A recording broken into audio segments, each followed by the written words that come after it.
Hello प्यारे बच्चों, welcome back to my channel Chanderi tuition classes में आपका बहुत बहुत स्वागत और वेलकम है। तो आज हम यहाँ पर डिस्कस करने वाले हैं कक्षा 5 क्लास 5 का हिंदी की किताब का चैप्टर नंबर आज हमारा है 4th नंबर का, है ना। और उसका नाम क्या है? और उसका नाम है आज हमारा नन्हा फनकार। अब नन्हा फनकार का मतलब यहाँ पर क्या है? तो नन्हा फनकार का मतलब यहाँ पर सीधा सीधा बताया जाएगा आपको कि यहाँ पर एक लड़का है, वो एक छोटा सा बालक है, छोटा सा लड़का है ना। और वो किस प्रकार से छेनी हथौड़ी से कितनी सारी चीज़ें, कितना डिज़ाइन बना देता है पता नहीं चलता है। ठीक है, 10 साल का एक लड़का है, केशव नाम का। बहुत कुछ उसने सीखा है अपने पिताजी से। इतनी बारीक घुमावदार बिल्कुल बारीक डिज़ाइनिंग सारी चीज़ें इसमें बताई गई हैं। चैप्टर थोड़ा सा लंबा रहेगा, तो आप आराम से इत्मीनान से उसको सुने। उसके बाद अगर आप चैप्टर सुन लेते हैं, हिंदी में क्या होता है, अगर आप हिंदी में एक बार चैप्टर को अच्छे से पढ़ लेते हैं, उसका राइटर का नाम पढ़ लेते हैं, तो क्वेश्चन कैसा भी आ जाए, है ना, सवाल प्रश्न कैसा भी आ जाए, आप उसका आंसर बहुत अच्छे से दे पाओगे। चलिए हम यहाँ पर पढ़ते हैं और आप आराम से सुनना। नन्हा फनकार। वह लड़का एक चौकोर लाल पत्थर के पास बैठ गया। उसने जल्दी जल्दी कोई प्रार्थना बुदबुदाई और छेनी हथौड़ा उठाकर अपने काम में जुट गया। कुछ दिन पहले ही उसने इस पत्थर की घटियों को कतारों और कड़ियां उकेरने शुरू किया था। लड़के ने एक अधबनी अधूरी घंटी पर छेनी की नोक टिकाई और सावधानीपूर्वक हथौड़े से घंटी पर नक्काशी करने में जुट गया। हथौड़ी के वार से पत्थर पर जो कटाव उभरता उससे पत्थर की खिरचें छितरा जाती और वह आंखें सिकोड़ लेता। साथ साथ धीमी आवाज़ में कुछ गुनगुनाने भी लगता। उसके चारों ओर दूसरे संगत राश भी अपने अपने काम में डूबे हुए थे। केशव 10 साल का था और अभी अपना काम सीख ही रहा था। पिता के एक बार करके दिखा देने पर वह सीधी लकीरें वाले और घुमावदार डिज़ाइन उकेर सकता था।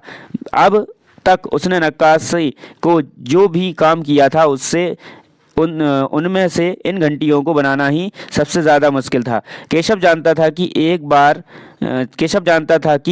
एक दिन तो ऐसा ज़रूर आएगा जब वह बहुत बारीकी जालियां, महीन और नफीस बैल, बूटे, कमल के फूल, लहराते हुए सांप और इठलाकर चलते हुए घोड़े, ये सब पत्थर पर उकेर पाएगा, ठीक उसी तरह जैसे उसके पिता बनाते हैं। कई साल पहले जब वह पैदा भी नहीं हुआ था, उसके माता पिता गुजरात से आगरा आकर बस गए थे। बादशाह अकबर उस वक्त आगरे का किला बनवा रहे थे और केशव के पिता को यही काम मिल गया। क्या मिल गया? केशव के पिता को यही काम मिल गया। फिर केशव का जन्म भी आगरे में ही हुआ था। उसने गुजरात के पुश्तैनी गांव जाने का तो कभी मौका ही नहीं मिला। आगरे की गलियां और अब सीकरी, बस यही उसका घर था। चारों ओर हो रही छेनी हथौड़े की ठक ठक खड़खड़ के बीच केशव को किसी के कदमों की आहट भी न सुनाई पड़ी, इसलिए अचानक कानों में एक आवाज़ पड़ने पर वह चौंक गया। माशा अल्लाह, ये घंटियाँ कितनी सुंदर है, तुमने खुद बनाई हैं? पीछे मुड़कर केशव ने आंखें उठाई तो उसे एक आदमी दिखा। बेशक मैंने ही ये घंटियाँ बनाई हैं। क्या मैं आपको पत्थरों पर नक्काशी करता नजर नहीं आ रहा? देखते नहीं, मैं ही पत्थर को तराश रहा हूँ। केशव ने बड़ी तल्खी से जवाब दिया। दिखता तो है, पर तुम इतने छोटे लगते हो ना। वह आदमी हंसते हुए बोला, मैं 10 साल का हूँ। 10 साल? अच्छा। आदमी पास पड़े पत्थर पर बैठते हुए बोला, तब तो काफ़ी बड़े हो। मैंने भी 13 साल की उम्र में एक लड़ाई का हिस्सा लिया था। अब केशव उस आदमी को अच्छी तरह देख पा रहा था। उसकी उम्र रही होगी 30 से ऊपर। कद मंझोला, वह सफ़ेद आगरखा और पजामा पहने हुए था। उसके लंबे बाल गहरे लाल रंग की पगड़ी में अच्छी तरह से ढके हुए थे। लगता है कि कोई बहुत बड़ा आदमी है। केशव ने उस आदमी के गले में पड़ी बड़े बड़े मोतियां की माला और उंगलियों की अंगूठियों को देखते हुए सोचा, सोचा। तीखी नाक, बड़ी बड़ी आंखें, होठों को ढकते हुए नीचे की तरफ आती घनी मूछें।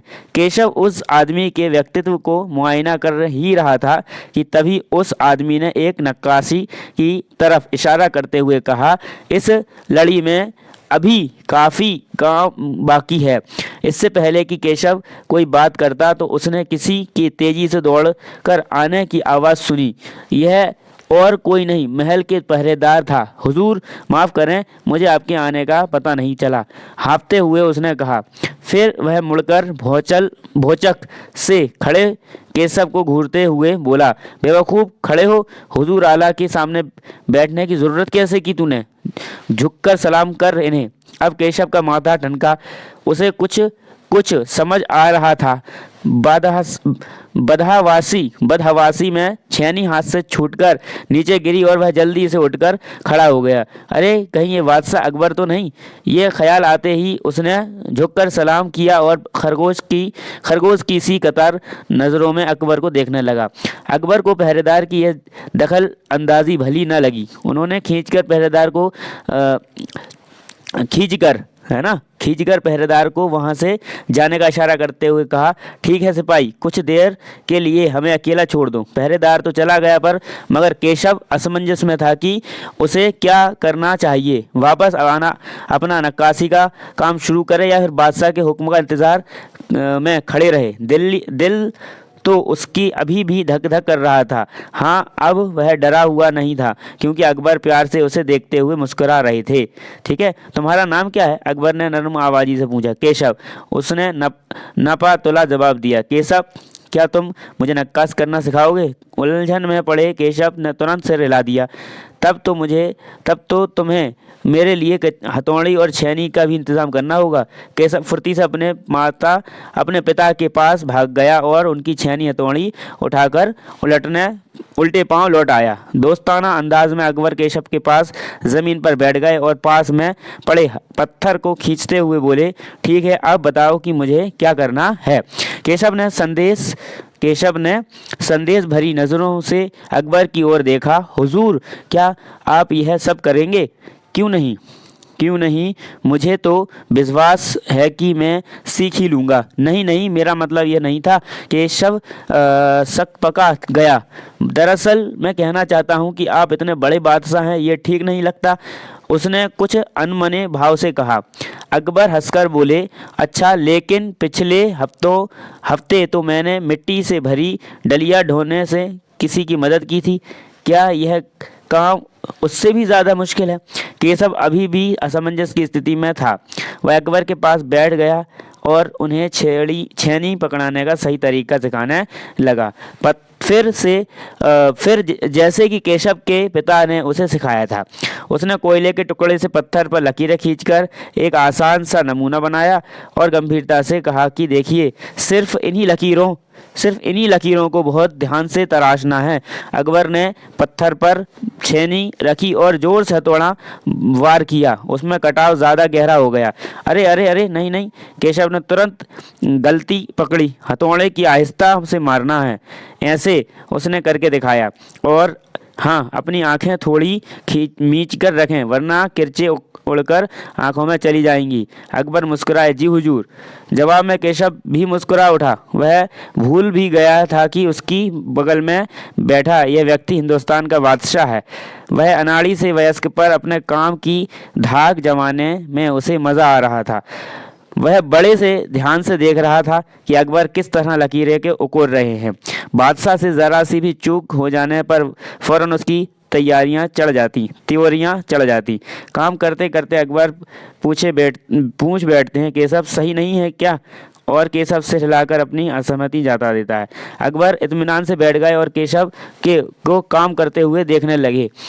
अपने काम में खोए हुए उन दोनों को इस बात का एहसास नहीं हुआ कि आसपास मौजूद दूसरे संगत तरस उन्हें बड़े कौतूहल से देख रहे हैं।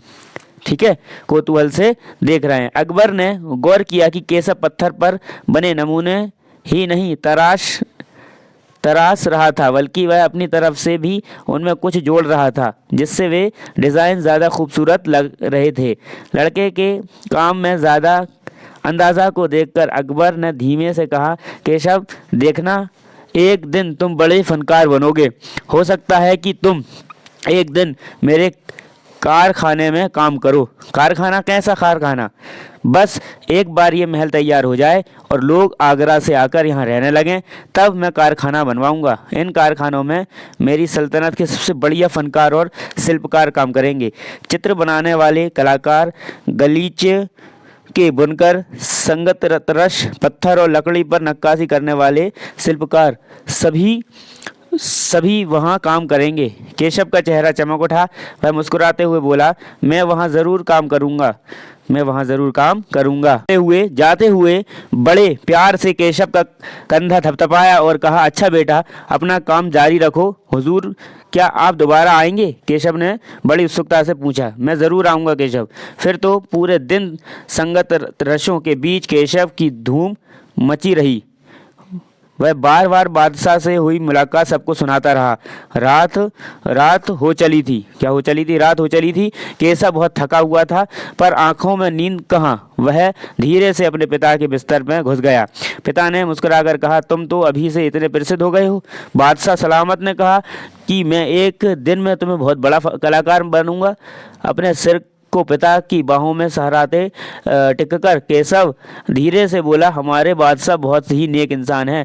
बिल्कुल सही, पिता ने कहा। कुछ सोचकर केशव ने पूछा, बाबा एक बात बताओ, बादशाह के पास आगरा में एक से बढ़कर एक खूबसूरत महल है, फिर वे सीकरी में यहाँ शहर क्यों बनवा रहे हैं? पिता ने कुछ याद करते हुए बताना शुरू किया, हाँ बेटा, बादशाह का आगरा में बहुत सुंदर शहर है, पर सीकरी में नया शहर बनवाने का भी एक खास कारण है। मैंने सुना है कि जब बादशाह अकबर की कोई संतान नहीं थी, इस वजह से वे हर वक्त परेशान रहते थे। वे बहुत से साधु संतों और फकीरों के पास गए। भटकते भटकते बादशाह ख्वाजा सलीम चिश्ती के पास सीकरी आए। उन्होंने ही बादशाह को बताया कि उनके एक नहीं 3 संतानें होंगी, शहजादा सलीम, मुराद और दानियाल। केशव ने चहकाते हुए कहा, बिल्कुल सही। तब बादशाह ने ख्वाजा सलीम चिश्ती के सम्मान में सीकरी में नगर बसाने का फैसला किया था। केशव ने कहा, अच्छा, अब समझ लीजिए, बादशाह अकबर ने अपने बेटे का नाम सलीम रखा है। हाँ, और इसी कारण यहाँ एक नए शहर के लिए पत्थरों का तराश रहे हैं। केशव उन्नीदी आवाज में बोला। पिताजी ने देखा कि उनका लाडला बेटा सो गया है। अब ये क्वेश्चन आंसर है ना, इनके क्वेश्चन आंसर हम कल पढ़ेंगे एक सेकंड पार्ट के अंदर। ये वीडियो कैसी लगी कमेंट ज़रूर करें, शेयर करें, और चैनल पर नए हैं तो चैनल को सब्सक्राइब ज़रूर करें और प्ले लिस्ट को देखें। आपके अगर काम की प्ले लिस्ट है तो आप देख लें। थैंक्स फॉर वॉचिंग, मिलते हैं नेक्स्ट वीडियो में।